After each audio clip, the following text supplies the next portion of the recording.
Salut, c'est Anaïs. Je t'avais dit que je reviendrais pour te partager une petite canalisation des guides. Aujourd'hui, je te propose d'aborder le thème de l'insécurité, qui revient finalement assez fréquemment dans les conversations que je peux avoir sur le plan à la fois amical ou en consultation.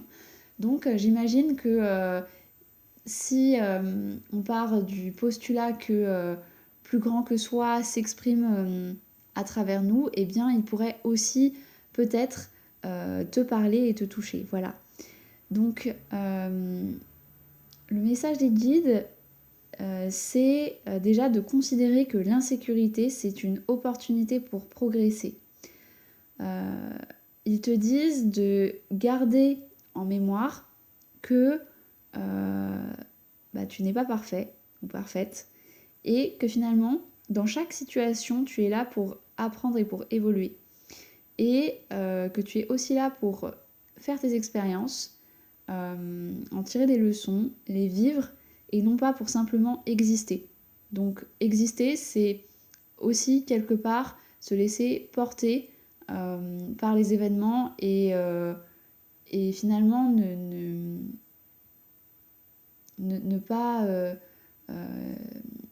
y mettre de conscience.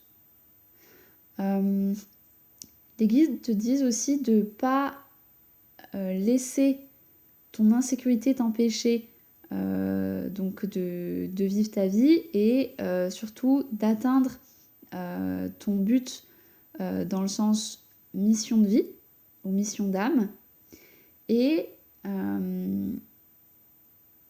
que finalement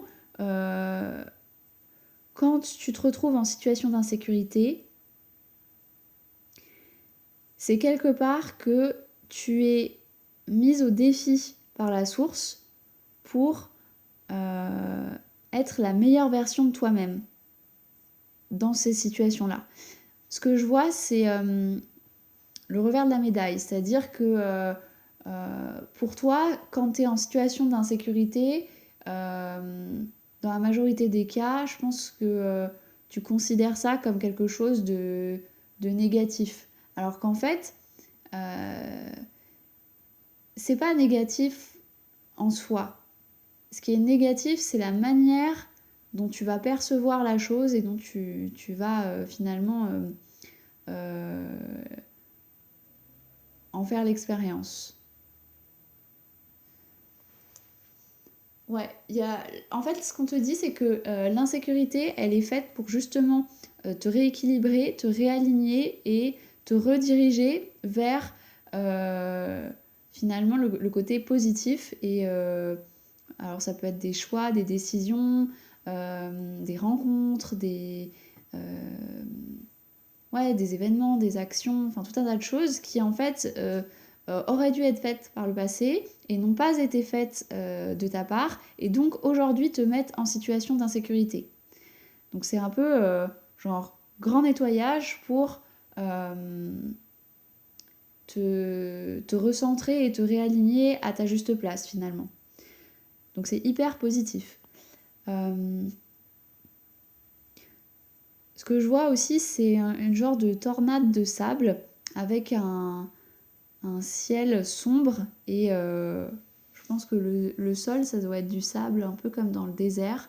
Et tu sais, un peu comme si il y avait euh, un genre de cercle autour de cette tornade et qui retombait sur le sol. Donc un genre de cercle de sable qui retombait sur le sol comme ça. Je pense qu'il y a des personnes qui écoutent cette vidéo et on me dit que oui, donc je pense qu'il y a pas mal de personnes qui écoutent ou qui vont écouter cette vidéo qui sont coincées dans leur mental, donc dans leurs pensées, dans leurs croyances, dans leur système de valeurs et qui font des erreurs de perception. Donc quand on est toujours dans son mental, et ben en fait on est toujours dans sa tête quoi. Alors ça tourne, ça tourne, ça tourne, et puis parfois ça tourne en boucle et du coup on vit plus parce que en fait on reste dans son mental. Et là, ce que les guides disent, c'est justement d'arrêter de penser en fait. Et au lieu de penser, de ressentir. Alors ça nécessite de revenir dans son corps. Et revenir dans son corps, ça permet aussi finalement de se sentir en sécurité. Et de créer, de designer un espace de paix à sa manière, avec ce qu'on aime, ce qui nous permet de nous apaiser, de nous sécuriser, de nous ressourcer. Et ça, c'est vraiment unique et propre à chacun d'entre nous.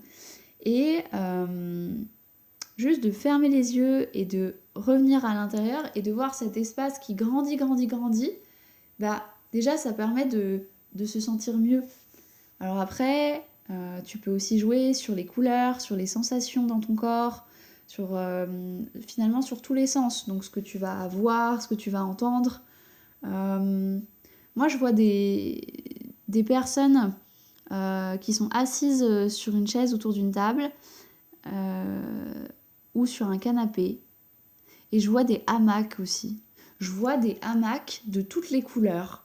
Je pense que, je sais pas, il y a des personnes qui doivent avoir des jardins ou des genres de cours intérieurs et qui sont dans leur hamac en train finalement de redélimiter cet espace de sécurité. Donc finalement de définir ou peut-être de décrire pour la première fois de leur vie leurs rêves, que ce soit des rêves d'enfants ou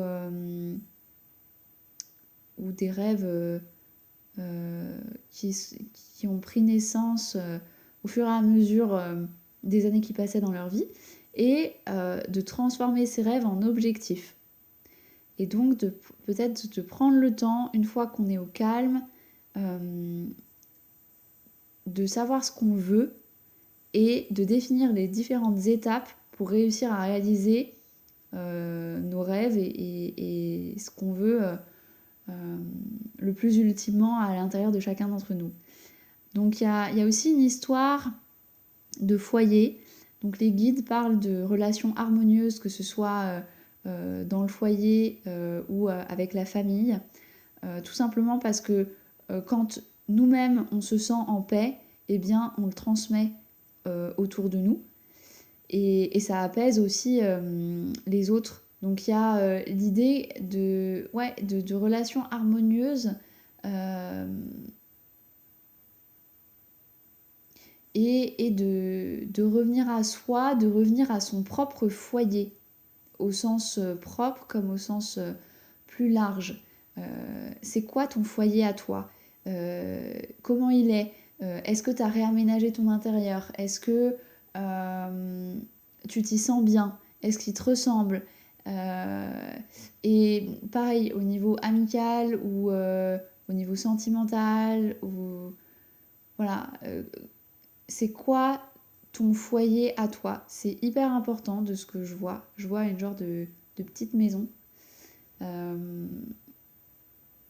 Et ouais, donc ce que j'entends, c'est ça. C'est relations harmonieuses, foyer, et je vois des genres de cercles avec des rayons qui s'étendent, un peu comme des soleils, mais sur un fond de nuitée, quoi.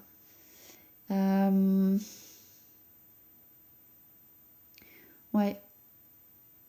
Il y a l'idée finalement aussi peut-être d'être une lumière pour son foyer et pour les personnes qui nous entourent. Mais ça, c'est possible quand soi-même on a reconnecté à sa propre lumière.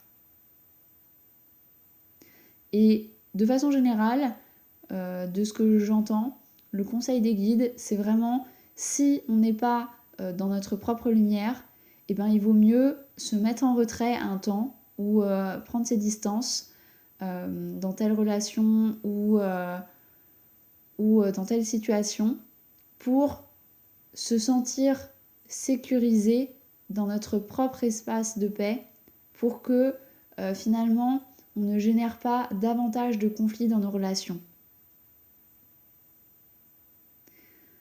Ouais, ce que les guides te disent aussi, c'est de savoir qu'ils te soutiennent et que tu es soutenu par plus grand que toi chaque instant de ta vie. Et ça, c'est possible, comme je te le disais tout à l'heure, en lâchant le mental et en acceptant de sentir et de ressentir euh, finalement cette présence de plus grand que toi à tes côtés. Savoir que chaque jour, tu as des signes euh, qui peuvent avoir voilà, différentes sources et peu importe, euh, mais que voilà, l'univers il est toujours avec toi, quelle que soit la situation dans laquelle tu te trouves. Simplement parce que tu vas être pris justement par ton mental et ton ego, et ben tu vas préférer finalement voir les situations comme négatives ou difficiles ou douloureuses plutôt que de te rappeler que finalement elles sont pleines de joie aussi, pleines d'amour et que justement si elles sont difficiles aujourd'hui, c'est parce que elles t'invitent à vivre des bénédictions demain. Voilà. La foi et la confiance en plus grand que soi, de manière générale, alors c'est une forme de croyance, mais pas que. Parce que si c'est que une croyance, ça reste à l'état mental. Et là, ce qu'on te dit, c'est que il n'y a pas besoin du mental en fait. Il y a besoin juste d'avoir l'information et que ce n'est que une observation. Donc d'accueillir, d'accepter et d'observer cette information pour la sentir et la ressentir. Et donc pouvoir aussi la refléter autour de toi. Voilà. Je vais m'arrêter là pour aujourd'hui. J'espère que ça t'aura déjà donné quelques pistes. Et je te dis à très vite dans d'autres vidéos. Bye bye!